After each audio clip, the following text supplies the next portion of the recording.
you have in mind something you want to do, right? And why let time constraints or lack of financial support stop you from actually achieving something, right? This is Calvin Presbyterian Church in Toronto. I was the organist and choir director here for 11 years. I was waiting here for a big rehearsal. So I was here early and then kind of just biding my time, walking around the church, and I came across that plaque to Mary Agnes Mackenzie, who died on the Llandovery Castle on June 27th, 1918, and hit me like a ton of bricks that what an amazing story. Why hadn't I never heard of it?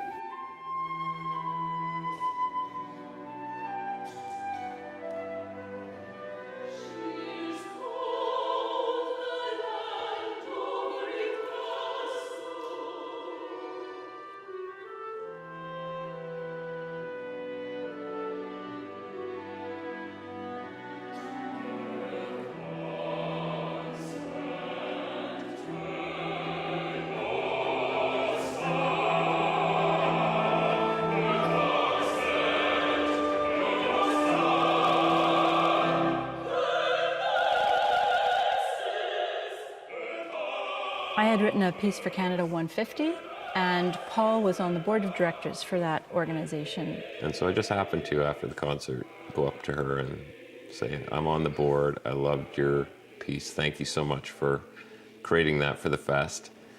And this is typical Stephanie. She says, tell me about you. He let slip that he was a playwright. And she got super excited, and she said, I always need words. In very short order, she had captured my imagination with this incredible true story of a hospital ship that had a tragic end. I handed him all my books and my binders, and I said, you know, by the way, the 100th anniversary is coming up. And that date was June 27th. This is the centennial. This is 100 years to the night that hospital ship was torpedoed and the tragedy unfolded. I dove right in, and I just proceeded as Stephanie had counseled me, and I approached it like a play. And I gave Paul a deadline of Christmas time to have the libretto done, because I just basically blocked off January in my calendar with a big LC, and most of it was just going to be, you know, writing every day.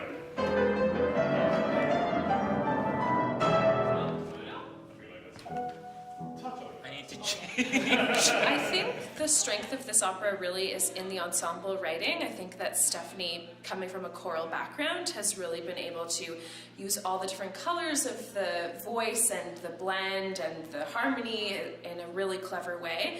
And Bicycle Opera is the only company in the world that tours by bicycle. I'd seen lots of their productions, and I was a fan of the fact that they could really effectively tell stories with minimal sets, minimal props, minimal costumes. So Llandovery Castle came about because Stephanie Martin and Paul Chufo approached us.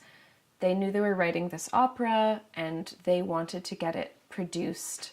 We met with Bicycle Opera Project, and they were enthusiastic. When Paul and Stephanie approached us with this piece, we were so excited because Bicycle Opera has done a lot of contemporary music, but we've never had the experience of developing a piece from the ground up. I'm feeling like I want to be The workshop, just as time went on, we attracted to our team a fantastic director, Tom Diamond. I'll drown as I feared, like my sister. I wrote the same. Yeah? Please. I, in the past, have seen the Bicycle Opera in action, and when I got the call to work with them, I was thrilled, because to work with a smaller company, a company that has their values so strongly in place, and do such interesting work, I was really thrilled to get that call. Well, we're really fortunate to have an amazing cast and creative team on this project. With a company that's sort of set up like Bike Opera, you become a family. So I didn't hesitate to say yes when they asked again. Any theater is collaborative. You you work away as the writer of the words, and then you bring it to other incredibly talented people who elevate it, who run with it. The time period were the beginnings of the golden age of radio. And so the concept, the idea here, is to put this on the stage as if it were a radio drama performed for the radio, but with a live audience.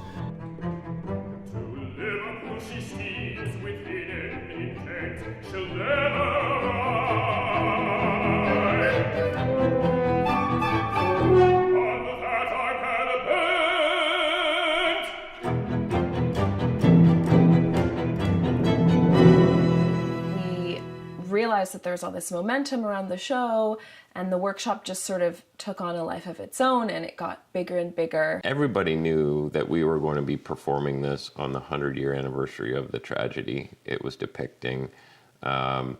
Everybody knew descendants of survivors, relatives of people who perished were going to be there. This man has come all the way from British Columbia. He is the grandson of one of the heroes of this opera. He was a very kind and gentle man. Didn't find all this out until much later in life. Enjoy the show. Yeah, I love it. It's just so amazing because we've heard of her our whole lives, so it's pretty precious. I can't even speak.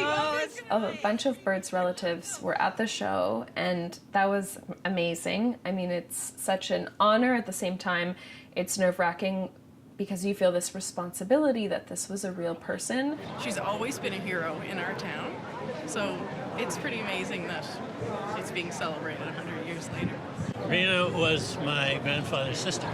My mother read the letters that were sent back, and alas, some of those letters have been lost. I just hope somebody's here to see it, to realize it should go somewhere else after here. It was like the whole country was represented for that moment right here.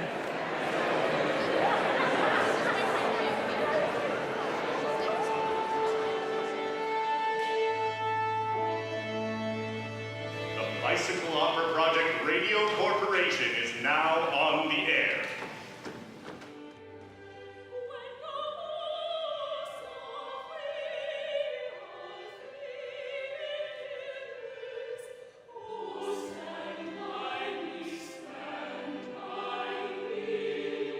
It is a good feeling to finish a scene, that's for sure.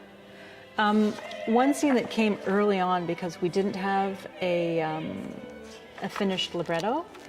Paul said, you know, what if all of these nurses and doctors were on board ship on a Sunday? I said shipboard service, hymns with some nautical themes, you know, maybe Amazing Grace. Like that was the easiest scene for me to write because I just wrote a few lines. And then she just ran with it. At the core of it is a very well-known church tune, which is Amazing Grace. I was looking for a foil for that. I happen to know this tune pretty well. It's an Ave Maria from the Roman Catholic tradition. So then I just needed more. I wanted to combine a whole bunch of hymns together. So I was thinking of something from the Methodist tradition, and I have a wall of hymn books, and I just looked at the Methodist book, and I pulled it off the shelf, and I opened it up, and it opened right up to this hymn called Stand By Me.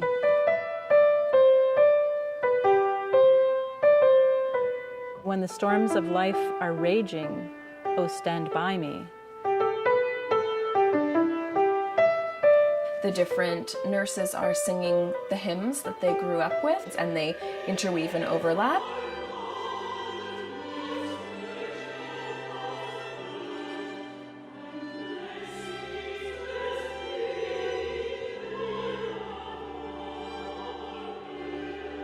And at one point, you hear all of the women singing all of the tunes at the same time. It's a bit of a mashup, but it all goes together.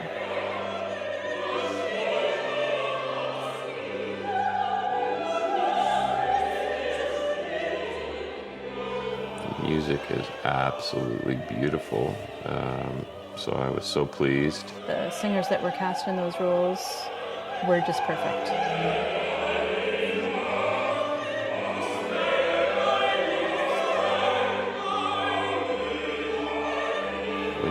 opera singers, the emotion they can convey. So you take a line that I would have written, then you add beautiful music composed by Stephanie, then you have it delivered by a stellar opera singer. The emotional punch was incredible.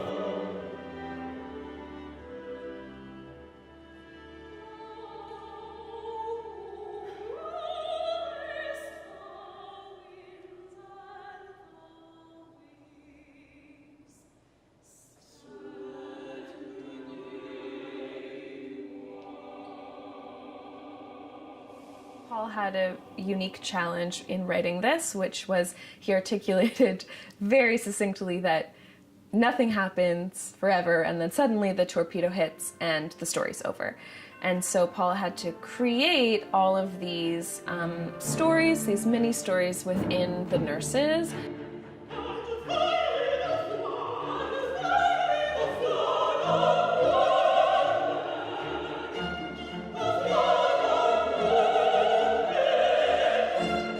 Tried to get us interested in the characters in terms of Bird, the main character, wants to get back to the front. She wants to leave this easy assignment and get back to where she can do the most essential work.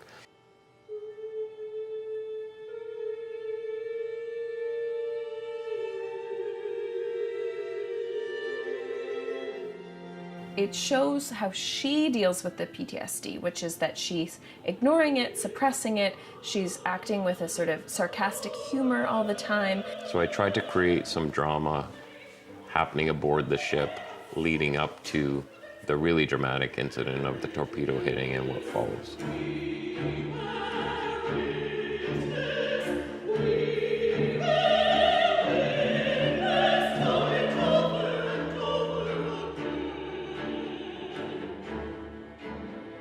She really wanted to create numbers that were singable, that were tuneful.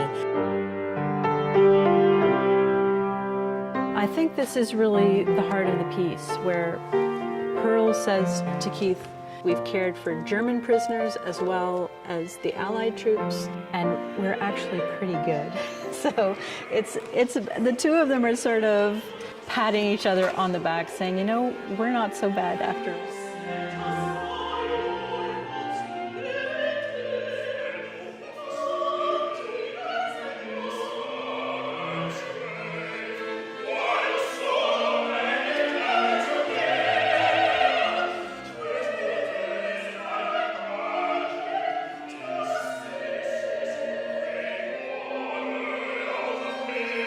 It's a kind of nice scene where it's just the two of them together. It's a moment of calm and rest before the tragic end of the nurses.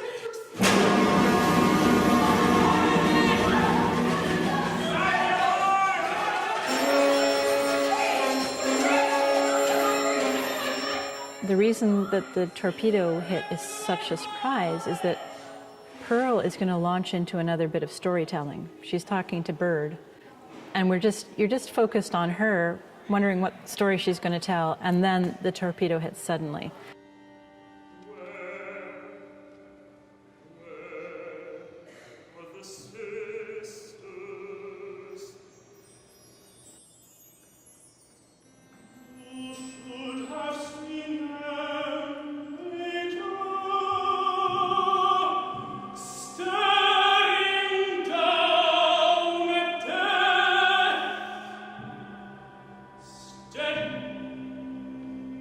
I thought it was spectacular in every way. It was melodic.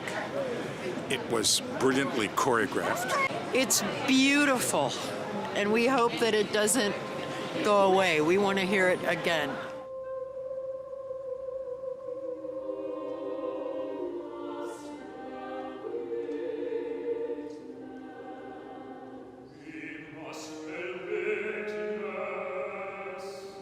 Oh, I thought it was excellent, and I only wish some other members of my family had lived long enough to see it.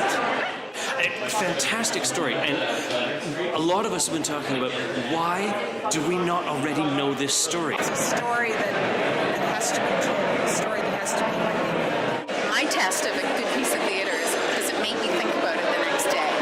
I'll definitely think about it the next day.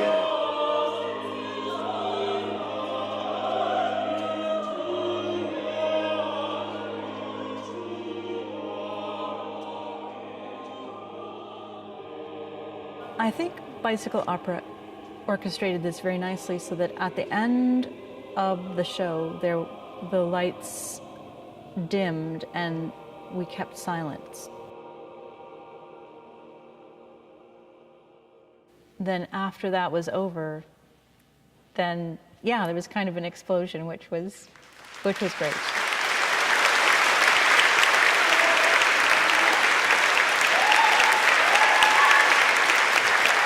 Oh, extremely positive. I think it's just been such a wonderful experience. They leapt. They After did. the show ended, the second they leapt. that they brought the lights back up, it was just like the most energetic, unbelievable. It's like you do these new pieces and you just work on them, and you have no idea what people will think about it. And clearly, they loved it. I thought it was incredibly moving. It's a beautiful libretto. It's genuinely poetic.